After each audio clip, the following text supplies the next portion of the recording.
Mentorship అనేది it's important in preparation because for suppose resources ఉంటాయి, effort ఉంటుంది, time ఉంటుంది, but unless they put it in a direction that it should be put it in, అంత effort రాకపోవచ్చు, that might not work out. So for example let's assume ఒక టాపిక్లో ఇలా చేస్తే ఇంత టైంలో ఇంత అయిపోతుంది అనుకుంటే, ఆ డైరెక్షన్లో చేయకపోతే maybe it can take maybe ఒక 20% ఎక్కువ టైం తీసుకుంటుందేమో, బట్ దాట్ 20% ఆఫ్ టైం ఆ 3 monthsలో విల్ చేంజ్ అలాట్.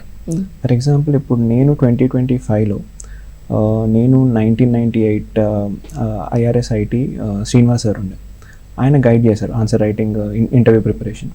సో ఆయన గైడ్ చేసిన దాంట్లో ఐ యూస్ టు టేక్, నాకు అర్థమయ్యేది ఓకే ఇది ఇక్కడ ఇదంత బాగా రాయట్లేదు, నేను ఇక్కడ ఇష్యూస్ ఉన్నాయి, అండ్ ఇక్కడ ఇంటర్వ్యూలో ఓకే నేను ఇది కరెక్ట్, నా వ్యూ అంత క్లియర్గా కన్వే అవ్వట్లేదు, I should be speaking better.